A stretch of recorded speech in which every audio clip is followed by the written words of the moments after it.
Hey, sixth grade. Our screencast today is on distributing expressions. And so our objective is I can model and write equivalent expressions using the distributive property. So it's kind of building on what we did in our last lesson. And to start off, we are going to create a model that shows 2 times 5. Okay, well, here's my model. I'm going to divide it into 2 pieces, and I'll show 5 2 times. Now we're going to build on that, create a model to show 2 times b, aka we could also write it as 2b. Okay, well, it's the same idea. I'm going to divide my model into 2 pieces, and then I have b in each one. So that's b 2 times. In our next example, we're going to use that same process, but we're going to use it to write equivalent expressions. So the directions will say something like, write an expression that's equivalent to 2 times the sum of a plus b. Well, if I wanted to make just a plus b, I could draw a model like this, and I could call this a plus b. But I need to do that double. I need to do that 2 times. So if I'm going to do that 2 times, that means I'm going to have 2 groups of A and B like this. So in this model, I'll divide it in half. This will be my first group of A plus B, and this will be my second group of A plus B. So you can use these little brackets to help kind of organize your models. This will be A plus B, and this will be A plus B. And because I broke it down up here first, I know what each group looks like now. So this group will be A and B, and so will this group, A and B. So here on the side in black, I'm showing you that this model is just representing one group of A plus B, and in this second model here, I have 2 groups of A plus B. So how many A's and B's do we see in this diagram? Well, I see 2 A's and 2 B's. 2 A's and 2 B's. Okay. And then what conclusion can we draw about the models, or draw from the models about equivalent expressions? Well, we can conclude that 2 times the sum of A plus B is the same or equivalent as, look at this idea here, 2A plus 2B. So in other words, we just use this model method to create an equivalent expression. And if we want to prove that that's true, we could use substitution and plug in some numbers. I just chose some random numbers for A and B and see if we get the same answer. So here's the first expression. Here's the second expression. We're going to substitute in a 3 every time we see an A.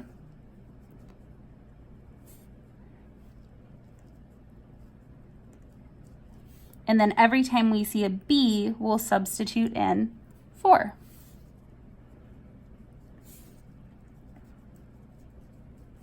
And then when I use order of operations to solve, we'll get the same answer. So over here, 2 times 3 is 6, 2 times 4 is 8, and 6 plus 8 equals 14. On this side, I have to do what's in parentheses first, according to our friend PEMDAS. So 3 plus 4 is 7, and 7 times 2 equals 14. So we did get the same answer both ways. That proves that this expression is the same or is equivalent to this expression. Okay, so to finish up that first example, I just added a little chunk to describe what happens when we doubled A and doubled B.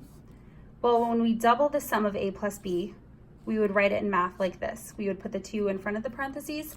This kind of summarizes what we learned in our last lesson and how we connected it to the previous example.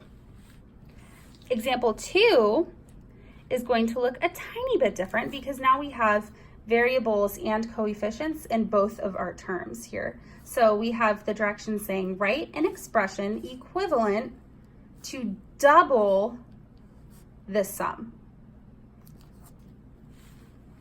There are actually 2 ways that you can write this.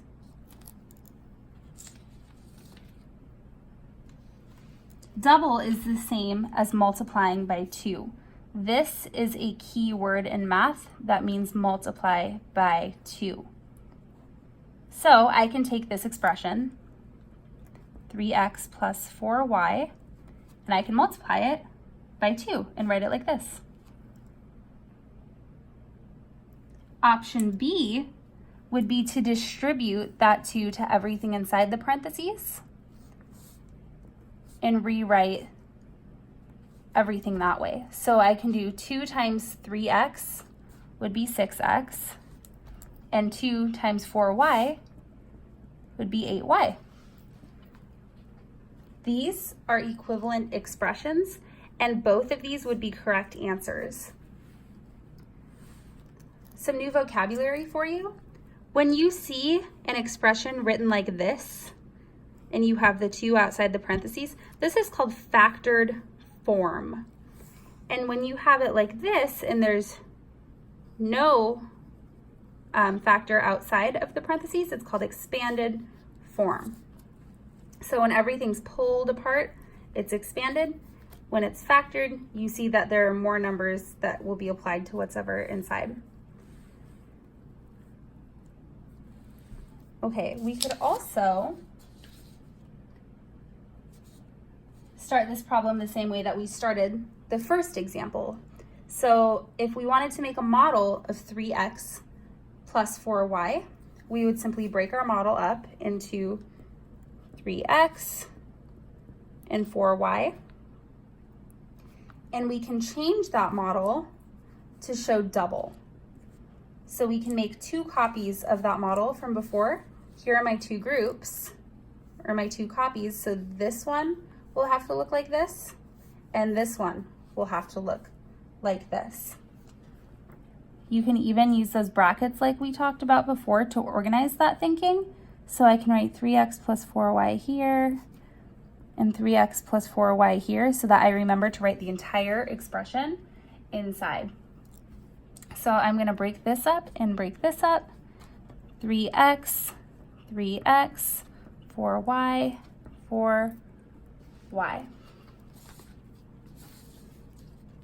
And so now you see that we have some terms that we can combine. We have groups of x and we have groups of y. We can combine that because I see 6 x's and I see 8 y's. I can put all of my x's on one side, and I can put all of my y's on one side. So 3x and 3x, well, that would be 6x. And over here, I can have 4y and 4y, that would be 8y. When we combine the groups that look alike, that's called combining like terms. Combining like terms. So this model is really showing us 6x plus 8y. Is there an equivalent expression that we can use to represent 2 times the sum of 3x plus 4y then? We can say that 2 times the sum of 3x plus 4y, the original expression that we started with, is equivalent to 6x plus 8y. This is the same also as doing 2 times 3x plus 2 times 4y because of the distributive property. Okay? So we're moving on to the last chunk of our screencast. example 3 is going to look a little different than the first two examples that we did. So example 3 is showing how you might be given a model already and then asked to write the expression that matches the model. So you have options if you want to write it in that factored form or the expanded form. Because we can create equivalent expressions, your answer might be correct and your neighbor might have an answer that's different than yours that's also correct because they could be equivalent.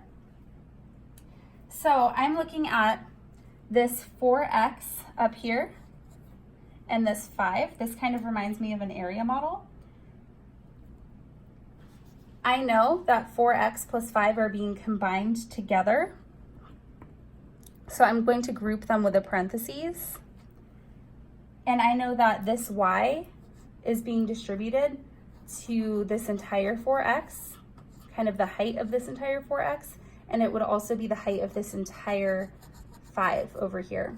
So I'm going to put my y outside of the parentheses to show that I'm going to be distributing it to everything inside the parentheses. And if you wanted to write that in expanded form, you could simply show y times 4x plus y times 5.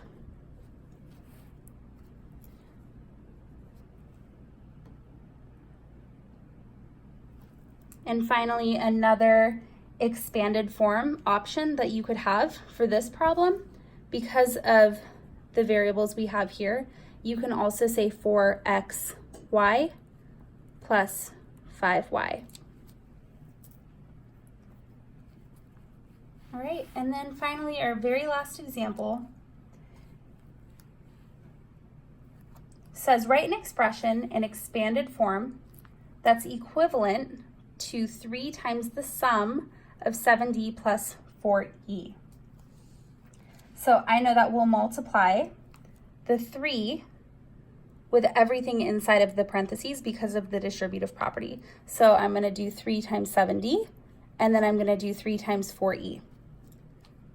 3 times 7d, and I'm adding that because of the plus sign to 3 times 4e. So that gives me 3 times 7 is 21d, and 3 times 4 is 12 times e. I sometimes, when I'm looking at variables, like to assign a name to the variables because it helps me think of how I'm multiplying them in groups. So I might say 3 times 4 eagles would be 12 eagles, or 3 times 7 diamonds would be 21 diamonds. And attaching an item to the variable sometimes helps you think through the steps of multiplication or division.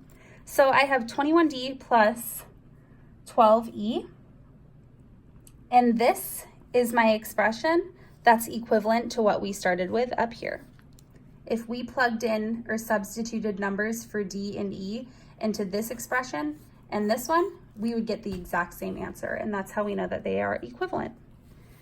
Okay, so your guided practice is to go through these problems.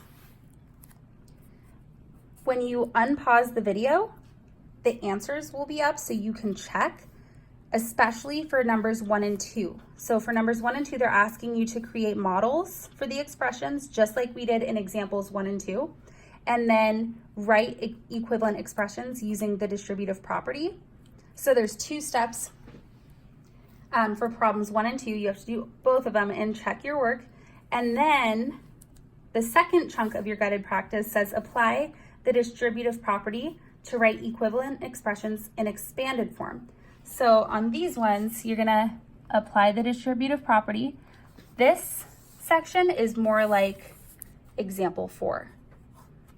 Okay, so for number 3 here, we would do 8 times h plus 8 times 3 is 24, and that's your answer. And so when you unpause this, the answers will be up, and then you can start your independent practice.